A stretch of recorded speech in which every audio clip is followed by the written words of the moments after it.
Hello Virgo, Sun, Moon, Rising, and Venus signs. Kamusta kayo? Sana po'y nasa mabuti kayong kalagayan.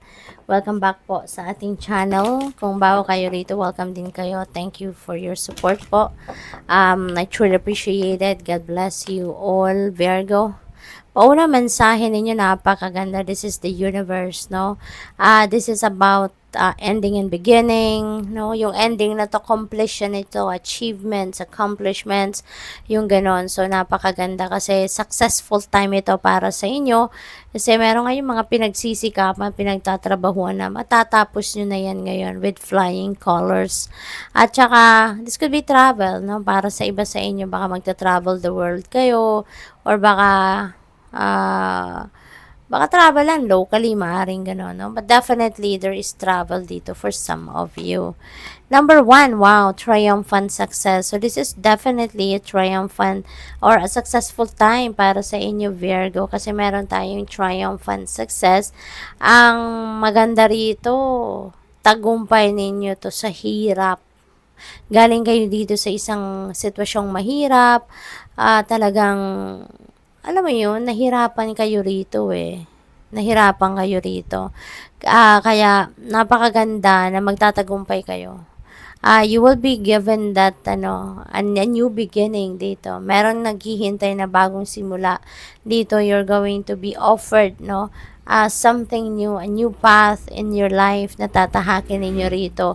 And maganda, no, as you head towards a new beginning rito sa kung ano man sitwasyon sa buhay ninyo, mas confident na kayo kasi parang ang hirap na pinagdaanan ninyo rito.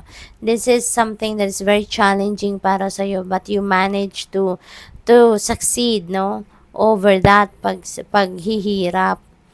We have 6. Wow, masayang relationship ang meron kayo, Virgo. Baka ikakasal kayo, ang iba sa inyo dito, baka ikakasal or baka magsisimula na kayong magsama ng inyong person, or baka nasa established relationship na siguro kayo, and sa ngayon mas magiging loving and more harmonious ang inyong relationship. We have number 3. Wow, tingnan mo, merong magsasama na, mag-aasawa na, magpapakasal na, at maaaring merong nagbubuntis na. So, baka buntis na ang iba sa inyo rito, Virgo, or baka kayo pa lang ay magbubuntis pa lang, maybe you are working out na magbuntis, or baka manganganak na ang iba rito. Yan din na napipick up ko dyan, no? So, this is definitely a new beginning energy, no? Maybe you are starting a new family talaga kasi a baby is coming in, no? For some of you lang, okay? Wag ninyong kunin kung hindi ito yung inyong sitwasyon, then don't take it. Wag ninyong ipilit sa sitwasyon ninyo, okay? Kung hindi yan nagsasakto sa inyong sitwasyon. Kaya like yung sinasabi po, general reading ito, this is not a one-on-one reading, kaya may mga mensahe rito na maririnig kayo na magre-resonate sa inyo at merong hindi. Okay? Kaya yung mga hindi, sumasakto sa inyong sitwasyon, definitely, wag ninyong kunin yan because that's not for you. Okay? This is also a very abundant and prosperous energy. Now, kaya magiging maswerte din kayo pagdating sa pera kasi maaring meron na kayo ditong pagkukuhanan ng inyong continuous inflow of your abundance and prosperity. So, this is really a beautiful energy. We have 5, wisdom. Ayan. So, maybe talaga may kasalan. No? This is also a marriage card. So, baka merong ikakasal talaga para sa iba sa inyo dito. Virgo, someone is getting married dito, living together na, yung gano'n, ano. Maybe din ang iba sa inyo dito, teacher. No? Baka kayo isang teacher, baka kayo isang spiritual guide, spiritual counselor, mentor, ganon, no? At nagsishare kayo ng inyong wisdom, nagsishare kayo ng inyong mga academic knowledge, practical knowledge, baka nagsishare din kayo ng inyong mga life lessons, no, na napulot ninyo sa buhay ninyo in the past. Prosperity begins, napakaswerte ninyo ngayon. Meron tayong 2 1, 'di ba? So, kapag meron tayong ganyan, no, 2 1 those are aces, no, 2 aces. So, there are amazing things happening, no? Parang magkakaroon kayo dito siguro ng serendipity. at some point dito, Virgo. Kaya napakaganda, napakaswerte ninyo sa ngayon. Parang lalabas yung inyong swerte sa ngayon, kumbaga.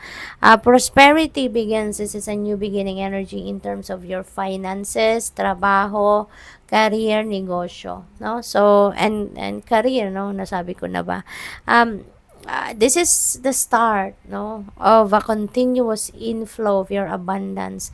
So magsisimula nang mag-flow ang pera, no, towards you rito. So let's claim it, no, Virgo.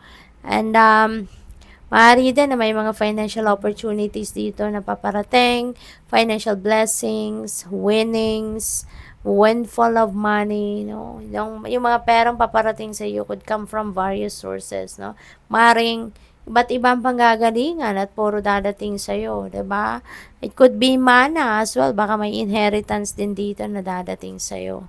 We have 18 shadow. Ayan, so maganda 'to.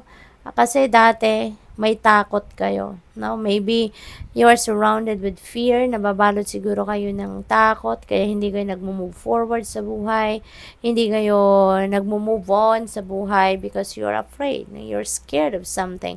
Pero ngayon, ang maganda rito, maglalakas ng loob na kayo. Alam mo kung bakit? Kasi nga dito, napagtagumpayan ninyo yung hirap, no?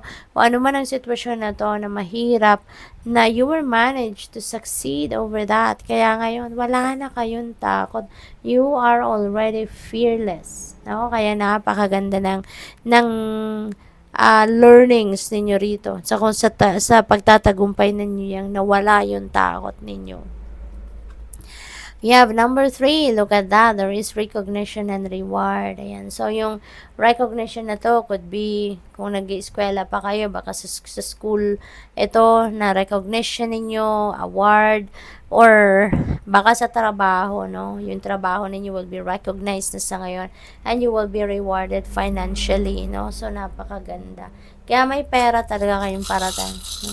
Iba't ibang panggagalingan. So, final message ninyo ko tayo na isang trinket. We have peace. Wow. So, meron tayong peace sign. Finally, mararamdaman nyo na yung peace of mind. Meron na kayong peace sa inyong kalooban, no? Kasi nga, 'di ba? Maaring isa 'to sa bumabagabag sa buhay ninyo, sa damdamin ninyo.